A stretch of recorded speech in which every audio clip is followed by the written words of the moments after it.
but getting that like with mindset work, like you can literally in NLP tools, all the things, like you can change your state in a moment. Oh yeah, no, I agree. Because I mean, speaking of weight loss, I've been on a weight loss journey my whole entire life. I was an obese child. Actually, I was a skinny kid, and I honestly believe, like, due to a significant person passing away in my life, I just became an obese child and just carried on into my adult life. But I've been through quite the journey also in that respect, and mindset was a big thing too. Your body responds to what you tell it, what your brain tells it. Like if you're like, wake up one morning, you're like, I'm gonna have a shitty day, guess what? You're gonna have a shitty day. Right. But if you have a shitty day and you're like, no, you acknowledge it, journal on it, you meditate on it, whatever it is you got to do to get through it and move on, then like you can change your mindset in a snap. I love that. Where there's a will, there's a way.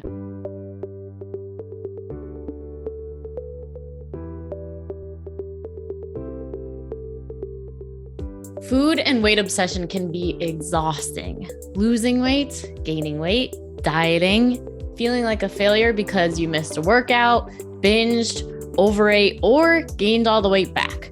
The cycle is endless and it can be maddening. But I'm here to say you can stop the mental madness. You can take back control of your food behaviors, but you have to face your fears, you have to ask for help, and make a change. I am Leslie M. Thornton, permanent weight loss coach from hpwl.co. This is Hypnosis for Permanent Weight Loss, and I know you can make this happen. On this podcast, you will hear how to stop the mental madness, love your body, trust your food decisions so you can create a life of happiness, freedom, and inner peace.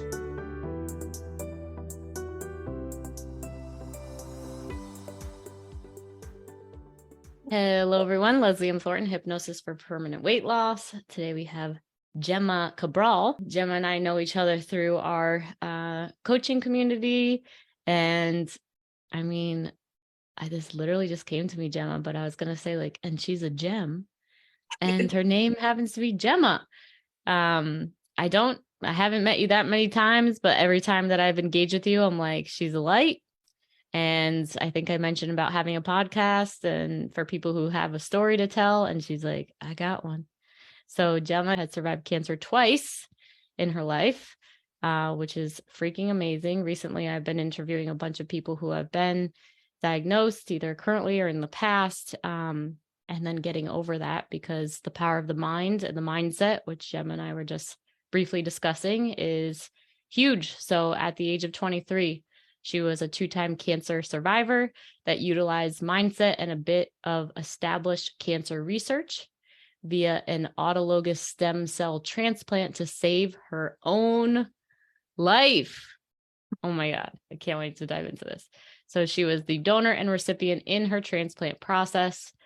She's also a public speaker, an advocate in the cancer space and community. And last but not least, she is an entrepreneur. Gemma, welcome to the Hypnosis for Permanent Weight Loss podcast. Happy you're here.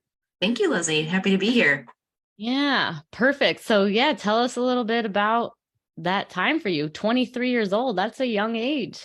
Yeah. So the first time I was diagnosed, I was 22.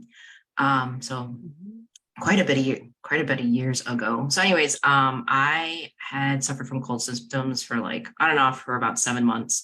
My mom's a nurse, so I'm very active in like seeing my doctor and everything. But at the time it was winter, they said it was a cold. So a few months go by, I still had high-grade fever. I had night sweats, went back to my doctor and he had said like, you just had a kid not that long ago, maybe you need to lose some weight. So I tried losing weight, still had the same symptoms. And then so I went a third time and he was like, maybe you're depressed. And here, maybe you need some Xanax. And I was like, yeah, no, I'm not depressed. And so anyways, I had missed 17 days of work. I worked for a major telecom company at the time and they were ready to let me go due to my high absenteeism. So I was forcing myself into work with a thermometer just to show like, hey, I really have a fever. I'm here. I'm sick. And so they had let me go home and I went to see my mother at a clinic nearby. And her doctor that she worked for was able to identify that I had lymphoma by touching my neck and everything, which my previous doctor had failed to do. And so when he told me, I was like, I don't know what that means. And he's like, I'll be right back. So he leaves the room and he comes in and my mother comes in and she's crying. And I was like, so what does lymphoma mean? And she's like, you have cancer. And I was like, of what? And I was a teenage smoker. And so she's like, maybe it was your smoking. And I was like, really? I didn't smoke all that long. And so, anyways, I got admitted to the hospital, and the next day I had a whatchamacallit, a biopsy of my lymph nodes, and they confirmed that I had Hodgkin's lymphoma, stage 3. Oh So my yeah, God. And what was that like for you at 23, 22 years old to get it that was diagnosis? it was a lot to grasp. My son was only 2 years old, or yeah, 2 years old at the time, and I had no idea. I didn't know anybody who had cancer at that time. I back then I thought cancer was like a grandparent disease, something like, everyone who was older would get it. So yeah, it was quite a shocker and quite a lifestyle change. It was very Wow. interesting. So yeah. And then I had chemo for 6 months and went into remission. 4 short months later, I was scratching my neck, felt a lump, went back to the oncologist, and we saw the surgeon. And sure enough, I had another biopsy and I had cancer again. Oh my God. That was And 6 months later four after months later. 4 months later. So you did Yep. treatment for 6 months. Yes. And then I went back to work for They said it 4. was done. You went back to work for Mhm. 4 and then you found another Another lump. lymph node. Oh, mhm. Oh my God. Okay. And then what? And then I went back to the oncologist, and I said the same thing. I was like, so now what? We already had chemo. And then he told me about the autologous stem cell transplant. And when I heard the word stem cell transplant, I thought I'd have to ask a donor. I only have one blood related sibling. So I was like, I don't know if I can ask her for that, not knowing what was entailed at the time. And then so he explained to me, he said that as long as the cancer didn't hit my bone marrow, I'd be able to be my own donor. And like that didn't make no sense to me at the time. It was like too much to grasp. But yeah, we did a bone marrow biopsy, and that was painful. Anyways, Oh, and man. we found out that the cancer did hit my bone marrow, and I was able to be my own donor. So from there, I knew I was going to be out of work for at least 30 days. I was going to be in the hospital for a month. And then I went for high dose chemo for 2 days, and then I got to stay home for about a month. And then we were harvesting my stem cells by using the Neupogen shot to increase all the cells in my bloodstream so that they would come out of my bone marrow into my bloodstream, and then they would just harvest. They put a catheter in my neck. It's called an apheresis catheter, and they connected me to a machine that's very similar to a dialysis machine, where they spin out your blood and they spin out your stem cells and give back to you the blood. So they pretty much take whatever they need from you and give back what they don't need, and then they freeze the stem cells for another couple weeks, and then you go into the hospital. So I finally went to the hospital around August of that year, and I had high dose chemo again. And then pretty much the way I explain it to people who don't understand stem cell transplants is that it's like taking a car and taking a classic car and taking out all the old parts of the vehicle. So you come in for high dose chemo, and they are trying to eliminate your immune system. You want to be neutropenic. You want all your numbers to go negative. And then once that happens, they're able to reinfuse you with your stem cells. The nice part is there's no surgery involved per se. It's more of like getting a blood transfusion. They just hang the stem cells on the pole, and you get infused with that, and you do get some blood transfusions. I got 5 units when I did mine. So yeah, so I make it sound like a cakewalk, like, oh, okay, that was it. But there was at the time, so it was back in 2002, 2003. 30 days was a long time in the hospital, and I was able to get out in 18 days, which I believe now is the norm. 19 years later, it was not the norm at the time. And so the big thing my oncologist said was that helped me was being young and my positive attitude. So even at my lowest point, I was at a hospital that had a bunch of residents coming through for oncology. So I had like 6 doctors looking at me every day, and they were always looking at my numbers. And even on my lowest day, I still had energy, not like crazy energy, like I'm bouncing off the wall, but I wasn't as sick as I probably should have looked on paper.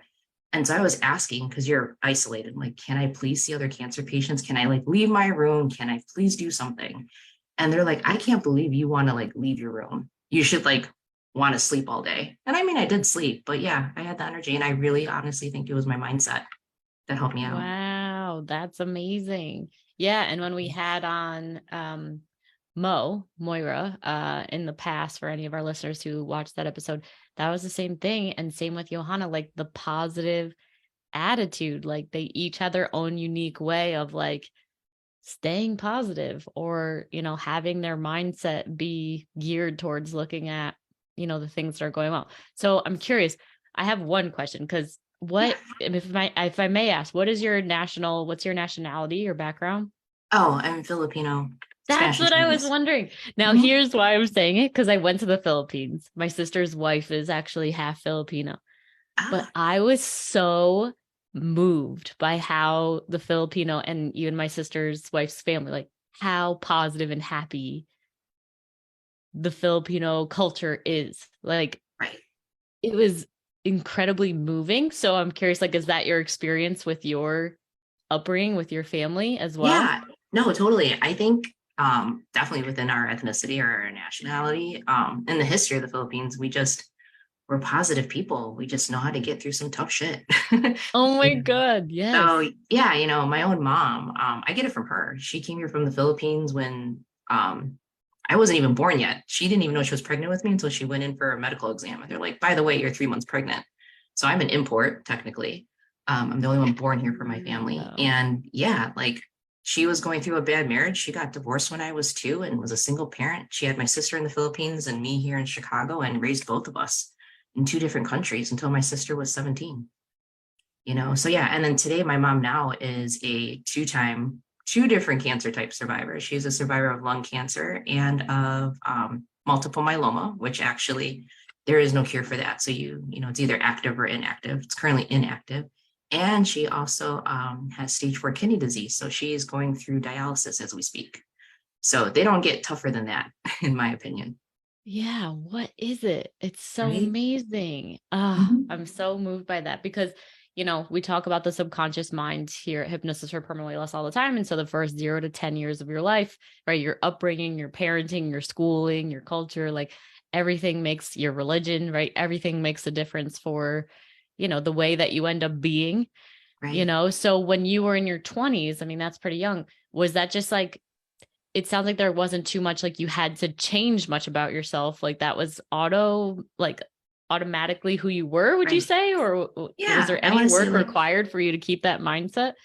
no, not really. I mean, outside of my son was 2. And one thing my mom did say to me when, like, you go to these doctor's appointments and you're signing all the forms that, for your transplant, they're like, this chemo could kill you, this transplant could kill you. Like, it says you're going to die like 10 different times on 10 different pages. And my mom just kept telling me, she's like, your child can't grow up without you.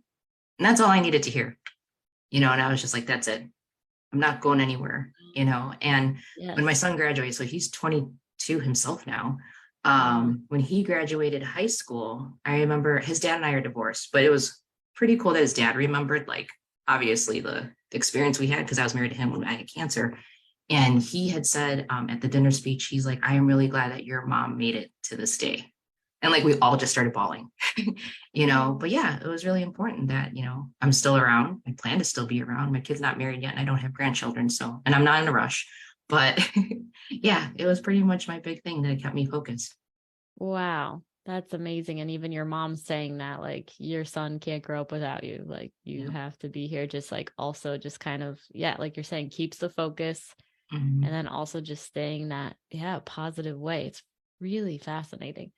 And Oh, I'm yeah. like, how did the Philippine culture become that way? Do we know? Like, was there like a war? Like, I'm trying to remember the history of the As Philippines that, I'm gonna say it was probably Spain conquering the country for so many hundreds of years. right.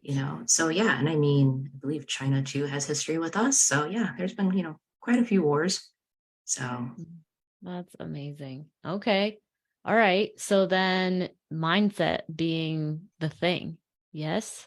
yes. So do you ever, because you're a business owner and whatever, Mhm. so do you attribute your success to your mindset being that way?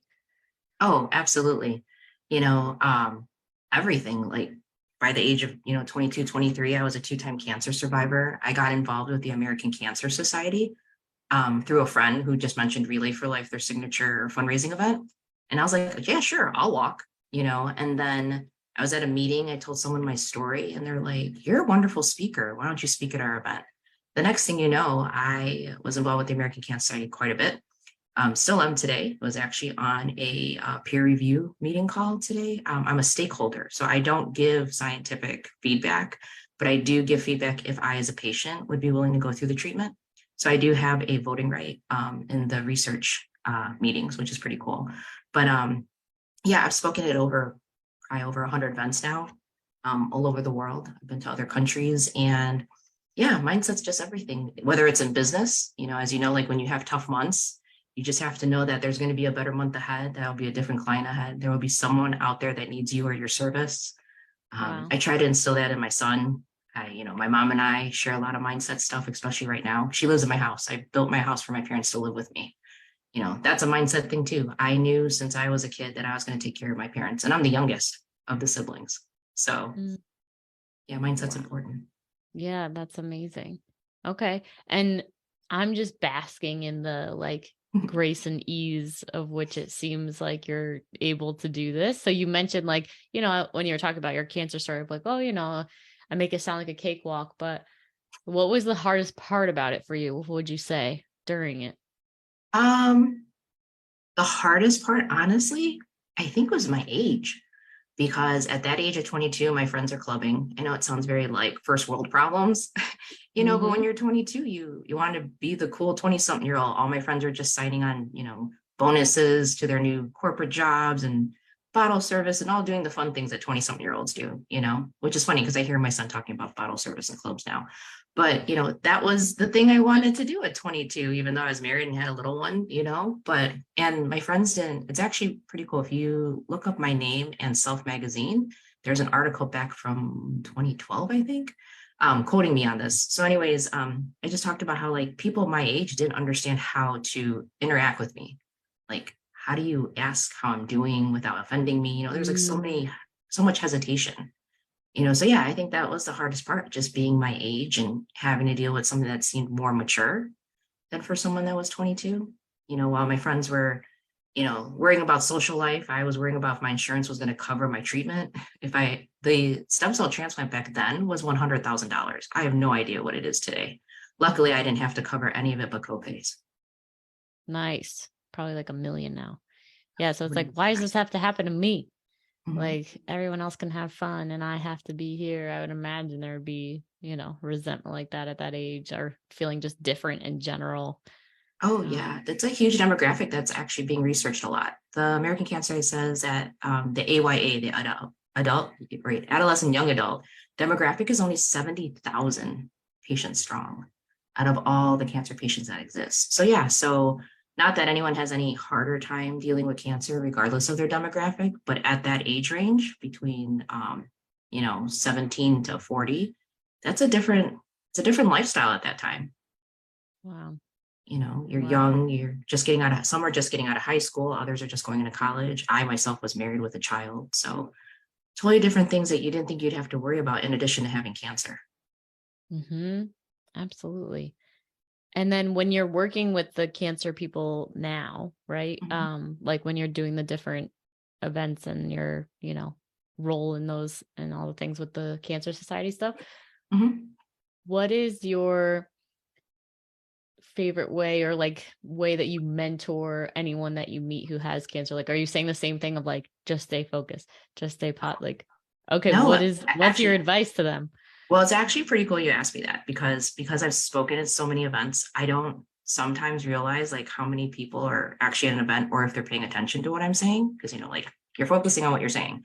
I still to this day, people I've met over 10 years ago reach out to me on Facebook Messenger when they're newly diagnosed. They're like, you're the first person I thought of after my family to reach out to. So they asked me to mentor them, like, what do I do? How am I supposed to feel? Is this normal? And like my biggest thing, especially if they're newly diagnosed, is there's a process to acceptance, as there is a process to anything. So I always tell someone like, this is overwhelming at first. You're going to go through a whole ball of emotions. You're going to be mad. You're going to be upset. You're going to do why me. Then you're going to hopefully be positive at the end of the day. And then you're still going to repeat the process. So I always say, be gentle with yourself. Yeah, definitely do things that keep your mindset strong. You don't just wake up every day and, you have this positive mindset. Like, um, I meditate. I meditate more now than I did back then, but I was meditating. I pray. I journaled a lot, and it's really cool that journaling now, like almost 20 years later, is even more prevalent than it was 20 years back then. Back then journaling was like writing in a diary in a sense. So yeah, so Mhm. it's just a lot of, internal work. allowing yourself the space to do it. And it's easy. It's hard, not easy. It's hard for me to say because like I'm one of those that likes to distract myself when I'm under stress. The more I distract myself, the more I can ignore the problem. But at the same time, like it'll always knock on the door for you. It'll always remind you that it's there. So you can't ignore it. Your mindset will remind you, even if you want to try to forget about it. 100%. Dr. Joe Dispenza talks about, people who have remissed from, different diseases or cancers or whatever. And the only thing that he found in common with any of them was that they all believed with 100% certainty that whatever they were doing to treat their cancer, whether it was chemo, radiation, vitamin C infusions, fasting, they believed though that they were going to be cured based on whatever they did. Would you say that your belief that everything, like you were going to survive, kind of like what you're saying for your child, right? Of like, I can't not be there. Like, do you feel like that could have had anything to do with? I think because like there was no other way. You weren't going to tell me something else was going to happen. Like that was my outcome. That was it. Yes.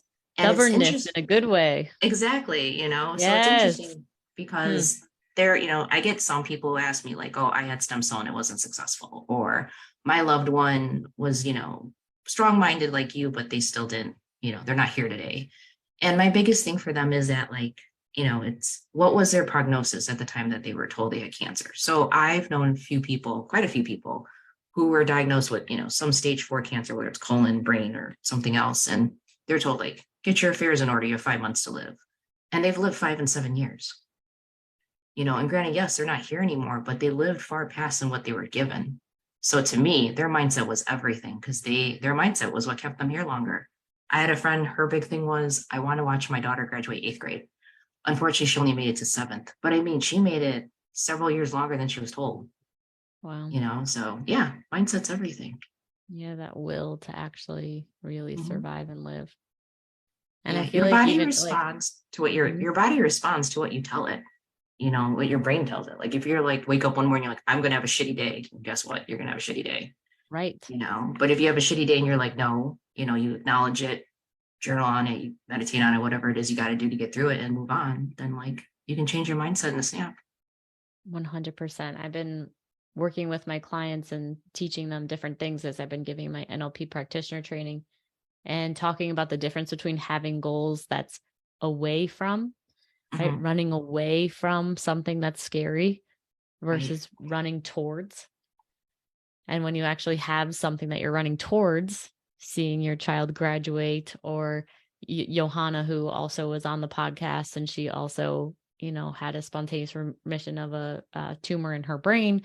She, instead of going on to, Social Security and whatever, because of all the, health things, so she actually left her job and started knocking on doors and telling people that she designed stuff. Hi, I'm Johanna. I design things. Do you need any help? And like, because she was like, if I'm going out, then I better do it with a bang, like I got to be living this life purpose and living my potential. And then, funny enough, she ends up. So yeah, I think it's another thing. The other thing that I've been teaching on a lot has been the difference between having a goal, because what you really are after is the state that you think that you'll achieve when you have the goal. For example, right? If you lose the weight, then you're going to be happy and confident, right? Versus, actually wanting to lose the weight. Because it's like a goal is very much, it's like if you wanted to actually lose the weight, you'd be like, happy to count calories and happy to do all the things. But the reason that you're not doing it is because you don't actually care about losing the weight. That's not actually the goal. You want to be happy. And the last time you remember being happy was when you recently lost weight, so, really differentiating that in our minds so that, like you're saying, it's like, once you realize like, okay, it's actually not weight loss, because there's been times in the past I've lost weight, and there was still this part of me that was unhappy, right? It still wasn't enough somehow. I still was like, oh, well, I got to lose another 10 pounds, or, oh, I still don't have the relationship, or I still don't, like, whatever it is. Right. And then so we give up the diet and then we're like, oh, I failed and I should have done that. I should have stuck with it because that was when I was the happiest or whatever. But it's like, no, actually, you just want the way that you felt, like the happiness of achieving something or whatever. but getting that like with mindset work, like you can literally in NLP tools, all the things, like you can change your state in a moment. Oh yeah, no, I agree. Because I mean, speaking of weight loss, I've been on a weight loss journey my whole entire life. I was an obese child. Actually, I was a skinny kid, and I honestly believe, like, due to a significant person passing away in my life, I just became an obese child and just carried on into my adult life. But I've been through quite the journey also in that respect, and mindset was a big thing too. When I was in my 30s, actually not even then, in my 20s. So after having cancer, I was like, I need to do something. I don't know what it is, but you have like this big burst of like needing to do something, needing a purpose. And so I was like, I got to do something. So I looked online and I found we have the Sears Tower here in Chicago, or Willis Tower if you're not from Chicago. I know. And so, and we I have was the just John there over Hancock. the summer and I heard all the about it. Right, Changing exactly. I names. was like, it's but yeah, and then the Hancock building. So they Mhm. have races where you climb up the building, for charity. And so I signed Cool. up to do Hustle Up the Hancock. I did the half climb because there's 95 floors. I did 52. And the Wow. cool part was the very first year I did it, I actually ended up doing the same year my oncology team. Had no idea they were going to be there. My oncology team for my stem cell transplant was at the top floor when I got there. And one of the nurses was like, why do you look familiar? And it was like 6 months since the time I had my transplant. So I had more hair than I had back then because I was bald. And I was like, are you with Lutheran General Hospital? And they're like, yeah. And I was like, I'm Gemma. And, I had a stem cell in August. And they knew me like, oh my God, Dr. Bitrin is here. And they showed me the oncologist. And he was like, you just had a stem cell and you just did this race. And I was like, yep, I did. And so it was my introduction to working out because I had never worked out prior to. And my big thing is like, my goal is not so much to be thin and, feel like fabulous or whatever. But as I've mentioned, right, my mom has quite the list of comorbidities, and everything. And my big goal is to not look like her on paper, Mm, So yeah. yeah, my mom was diabetic, type 2 diabetic at the age of 39, fibromyalgia, multiple myeloma, hypertension, you name it, she has it. And ever since I turned 39, I'm 43 now, I've always been on top of my annual exam, and I am not even close to pre-diabetic, let alone diabetic. So, and I work out 3 to 4 times a week. My eating could be a little bit better, like most people, but yeah, I've established the routines I need to keep myself physically fit. So, Nice. Oh my God. It's amazing. Yeah. mhm. As you were saying something about the race, I was thinking about something. I don't know if it's gone away. I should have taken a note. So yeah, I mean, I Um, even completed 2 half marathons and 2 sprint triathlons. I would have never thought I would have done that, but it was from working out, meeting people in the workout community, and someone just saying, hey, you want to do a half marathon? And at first I was like, I can't run 13.1 miles. And then I was like, sure, why not? And you put it in your head, I'm going to run 13.1 miles. And then you just train for it and you do it. I love that. Where there's a will, there's a way. I did a half Mhm. marathon too, and I had never run that far. I didn't, and I always said that I was not a long distance runner. I was like, nope. I did like Mhm. track in, middle school or something and hated it. I was like at the last of the line, like was walking like 90% of the time. I was like, no, I'm not a runner long distance. But then for whatever reason, it spoke to me at some point. I had a friend Right. who was like, do you want to run a half marathon? And just my body was just like, yes, I do. Mhm. And I just started running. I got an app on how to, train Right. for it. And I loved it. And like, it was such a great experience. So, I always say to people, never say never. Whenever I see someone like, oh, I would Right. never run a half marathon, I was like, careful, you might eat your words one day. Oh yeah, Like I had to. I've been eating my words a lot, so I've been trying not to say the never say never. Yep, exactly. Yeah. I think it was something about the weight loss journey right before when I was talking about the state versus the goal and the mindset and the Was it darn it, purpose? Gemma. Sorry, I talked about purpose too. So That finding no, don't purpose. say sorry. I think it's great. Yeah, the purpose. Yeah. I think the whole thing of going towards something that's bigger than yourself. I think that's how we got onto like what you were doing and having it be such a motivating factor when you live into your bigness. There's so many other cancer stories of people who are missing that I've heard where like, and you can let me know your experience too, because it sounds like you're around people, who have had cancer or whatever, is that it's usually like the body's last signal that you're off track somehow, Mm-hmm. that you're living out of Yes. alignment Yep. with, what was Oh your my God. Oh experience? my Like, what gosh. was, Yes, it's crazy you say that. So because I was 22 and like I said, I was worried about my social life more than my adult life. So, I had cancer the first time, 6 months chemo, and then 4 months later. So I truly believe I relapsed, and this is not scientific or anything, but I truly believe I relapsed because I wasn't living in alignment. So after I had the cancer, I went right back to like, all right, cool, let's go to the clubs, let's find a babysitter for the kid, let's be 23 now, or whatever. Mhm. And, all of a sudden, 4 months later, it was as if universe was like, no, this is not what you signed up for. This is not why you're still here. I'll gently remind you again. So, and yeah, it was after that time I was like, okay, I need to do something, I need to have a purpose. And I mean, aside from trying to be fit, my big purpose was, that's why I got involved in so many different cancer communities. It's pretty much, I wanted to give back to something that could have taken everything away from me. Like most people, when they have cancer, they're looking at their mortality, they're looking at life in their face. And if you're lucky enough to still be here after the experience, then I feel like you got to pay back or pay it forward. Yeah. So that's my big thing, because there's times where I feel like, you know what, I've been around the Cancer Society and other organizations for like almost 20 years. I think I'm done. I can retire now. Someone else can take the torch and, you know, do the things. But every time I try to, someone's reaching out to me and telling me their story. And then I'm like, no, I can't quit now. I can't quit now. So Yeah, absolutely. Yeah, it's like an integrity thing, it like is.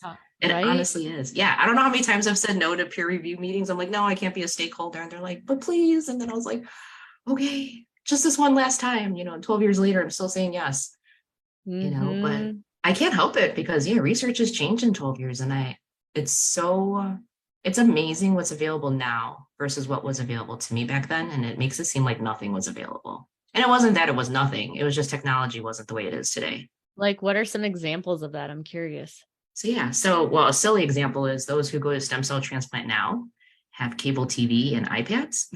I literally pack magazines and VHS tapes to stick into the TV VCR combo at the hospital. So that kind of stuff. But as far as treatment goes, like there's infusions now that happen after your chemotherapy so it can flush out the toxins from your system a little faster. I didn't get that. I had to sit with it and be sick for 2 weeks.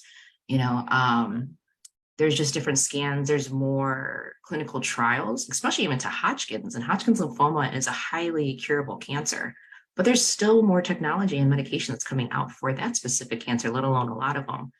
And then in today's world, social disparities is very important. So it's not just about like the cellular level of cancer.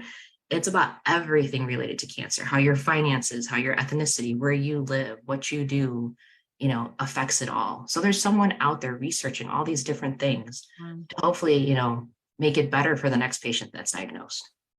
Oh my God, that's amazing. I love to hear that. Yeah, my sister has Crohn's disease, and there's always the walk for that. And it just also helps me to know, how those advancements are looking, because I haven't seen like the back end of that. And obviously me being away from nursing for a while, or even as a nurse, you don't really see, what the improvements are. Well, you would if you were working with chemo and you saw that there's like a new flusher outer and people weren't getting sick Right. anymore, which is freaking amazing. Right.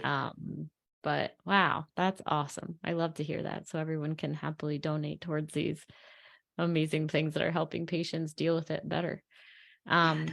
I love this. Thank you so much for sharing your story. So Yeah. if there's Thank you for anyone having out me. there who, knows anyone who's going through cancer, or they are going through cancer themselves, any last things you would say to them? Yeah, if you're going through cancer, definitely ask your social worker, your nurses, or use the internet to find your support. Immerman Angels 101 Cancer Support, based here in Chicago, literally is that. They help cancer patients anywhere in their diagnosis and match them to someone living or surviving with their cancer. Same thing with caregivers. If you're a caregiver like myself and not sure how to take care of a parent or be best supportive, they'll match you to a caregiver as well to talk to. So peer support is really important. And just not being afraid to ask for help, whether it's through your family, through the cancer community. Being diagnosed with cancer can be a very isolating experience.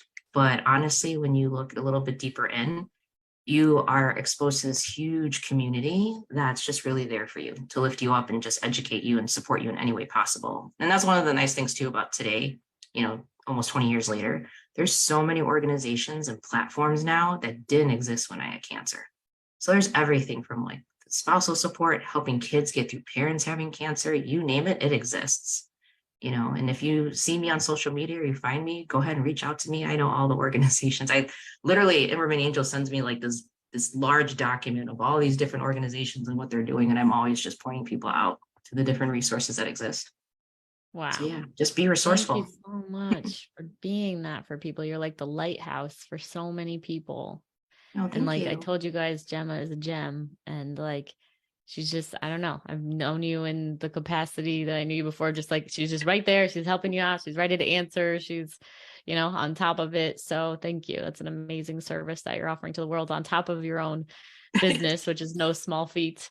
Yeah. And just like to circle back around with that integrity piece, I think that's just a good message in general for anything that anyone's struggling with, right? Like obviously when I was working as a nurse, it didn't feel like it had full integrity for me because I personally didn't have any experience with like hospital or major, disease or anything like that. And I'd see nurses who they did, or their family member had kidney transplant, or they themselves did, right? And like they worked with this integrity that I was like so admiring, but I couldn't force it. Like there was like, I couldn't force it because I never experienced it.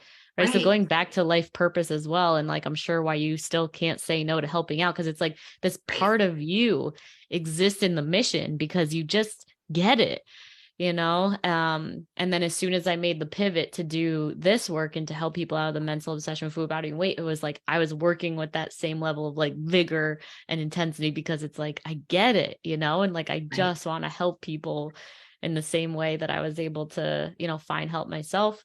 So, I think this message just for anything that anyone may be dealing with, that can be an isolating situation, whether it's cancer or food obsession or alcohol or whatever it is, divorce or, any life challenging thing. It's like, you got to come out of it and ask for help and realize like today, there is endless amounts of support and, you YouTube anything and you could get somebody, right away. So, just encouraging anyone out there to take whatever steps you need to take care of yourself.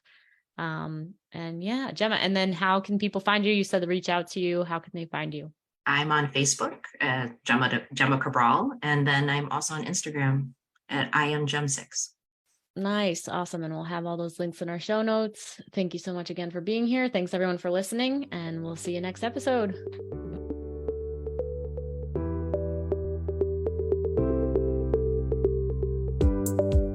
If you are serious about taking action on your struggle with food, body, and weight, then this is for you. Go ahead and text the word hypnosis to 855-BE-ALIVE. That's 855-232-5483. Immediately after texting that number, you will get access to our free training that will tell you why you can't figure the food, body, and weight thing out, why you can't keep weight off even after you've been successful in the past, and how to actually overcome it, including a mini hypnosis session at the end. Don't miss out. Text the word hypnosis to 855-BE-ALIVE. That's 855-232-5483.